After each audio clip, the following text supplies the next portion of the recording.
कि जातिगत जनगणना का मुद्दा और उसके बीच अगले साल जनगणना की शुरुआत, इसका पॉलिटिकल असर क्या होगा, पॉलिसी मेकिंग के लिए जरूरी क्यों है और सोशियो इकोनॉमिक स्टेटस जो है उसके लिहाज से कितना इंपॉर्टेंट फैक्टर हो जाता है।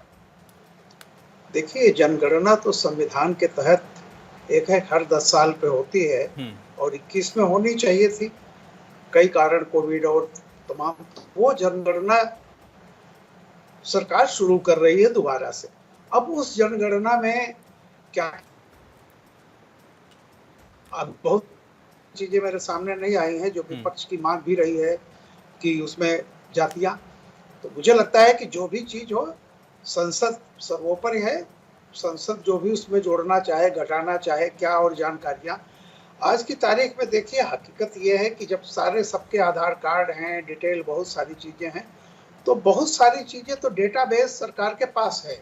और इस बार की जो जनगणना होगी वो चूंकि डिजिटल फॉर्मेट में होगी, इसलिए मुझे नहीं लगता है कि इसमें कोई बहुत ज्यादा दिक्कत आएगी।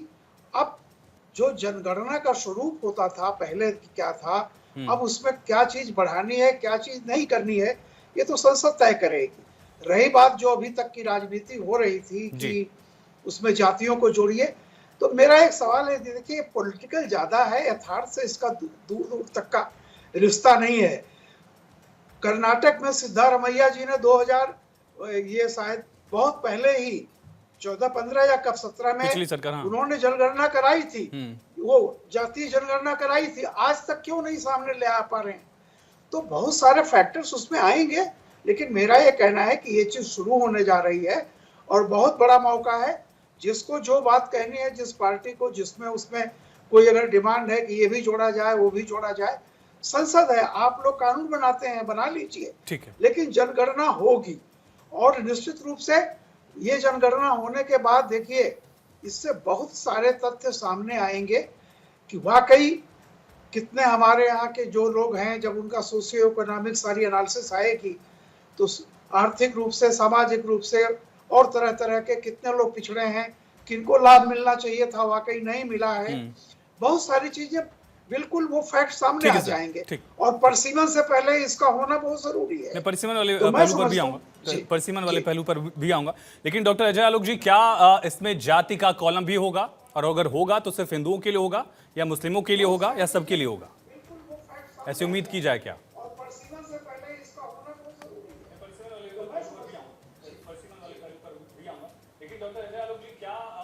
अजय जी, आवाज शायद आपकी आ नहीं रही है, शायद आप मुझे सुन नहीं पा रहे हैं। चित्रा बाथम जी, लगातार कांग्रेस इस बात की पैरवी करती रही। खुद राहुल गांधी ने संसद में कहा कि कांग्रेस जातिगत जनगणना का आंकड़ा लाकर ही दम लेगी।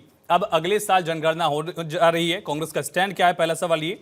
और अगर कांग्रेस की मांग यही है तो वहां पर जहां आपकी सरकार है वहां आंकड़ा सामने क्यों नहीं आया, या जब दिल्ली में आप थे तब क्यों आंकड़ा आपने जारी नहीं किया, जो 2011 की जनगणना का आंकड़ा था?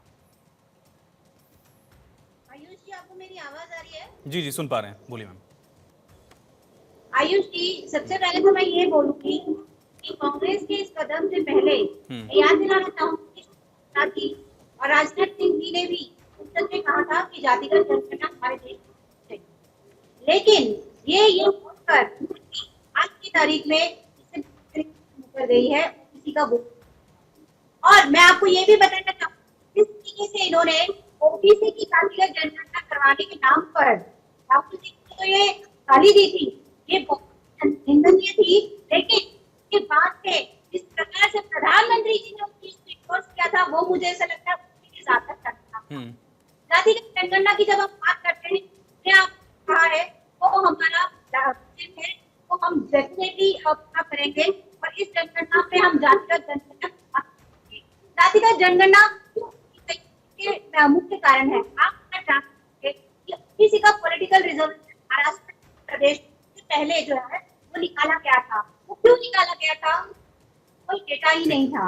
अगर हम बात करें आज में जहाँ पे कास्ट के बावजूद भी वहाँ पे इकोनॉमिक्स में आने के बाद भी कोर्ट ने कहा है कि नहीं, हम आपको नहीं दे, क्योंकि आपने इनडेप्थ एनालिसिस वगैरह नहीं। चलिए चित्रा जी, थोड़ी सी आवाज आपकी सही नहीं आ रही, कोशिश करेंगे थोड़ा क्लियर और हो सके अगर, इसके बाद मैं आपसे काउंटर रिएक्शन ले लूंगा। लेकिन अजय जी, आवाज आ रही है क्या आपको मेरी? जी अभी आ रही हाँ अजय जी, मेरा सवाल यही था, अगले साल जनगणना होने वाली है, ये तस्वीर अभी स्पष्ट हो रही है, साफ हो रही है, क्या इसमें संप्रदाय का कॉलम जुड़ने की जो खबर आ रही है, इसके इतर जातियों का कॉलम भी जुड़ेगा? नहीं सुन पा रहे हैं क्या आप हमें?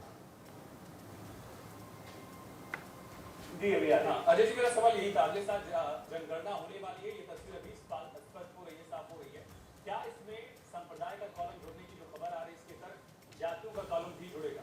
नहीं सुन पा रहे क्या आप? चलिए, शायद कनेक्शन का इशू है।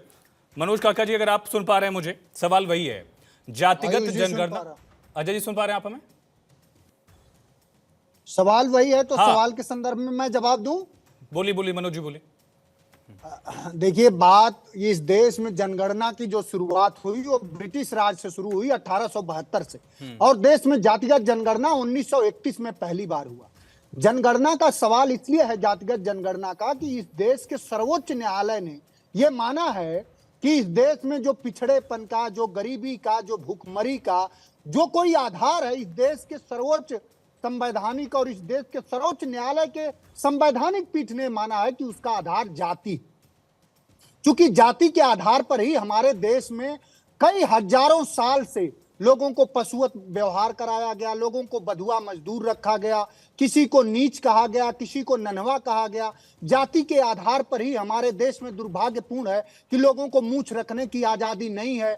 जाति के आधार पर ही लोगों को दूसरे के घरों में उनका महल बनाने की, तो उनको पूरा श्रम उन्होंने किया, लेकिन उस महल में बनने के बाद उनको प्रवेश करने की आजादी नहीं है। जाति के आधार पर मंदिरों में प्रवेश था, कौन नहीं जानता। और कुछ लोग उसी जाति के बनाए वर्चस्व के शीर्ष पर थे, जो जाति आधार पर ही हजारों सालों से अपना उसका सौभाग्य लूटते रहे। जो लोग सर्वश्रेष्ठ जाति में थे, उनको मंदिर लूटने का, मंदिर में जाने का, पुजारी रहने का, शैक्षणिक संस्थाओं में पढ़ने का, तो ये सब जो विमर्श है, ये बाबा साहब ज्योतिबा फूले से लेकर के उसको साहू जी महाराज ने आगे बढ़ाया, बाबा साहब अम्बेडकर ने, उसके बाद डॉक्टर लोहिया ने, जेपी ने, और उसके बाद आधुनिक दौर में श्रद्धेय नेताजी ने, और आज के दौर में अगर जातिगत विमर्श से और जातिगत लोगों की संख्या के आधार पर उनकी भागीदारी आर्थिक, सामाजिक, राजनीतिक, शैक्षणिक दे करके, जो कम से कम लोहिया के सप्त क्रांति और जेपी के संपूर्ण क्रांति में जिसकी बात थी, उसको अगर कोई आगे बढ़ा रहा है तो इस देश में पीडीए के नायक अखिलेश यादव जी बढ़ा रहे हैं। और जातिगत जनगणना से भारतीय जनता पार्टी लेकिन मनोज जी, ये सारा जो मैं इशू है, खत्म कर रहा हूं, अगर आप 30 सेकंड मैं खत्म कर रहा हूं।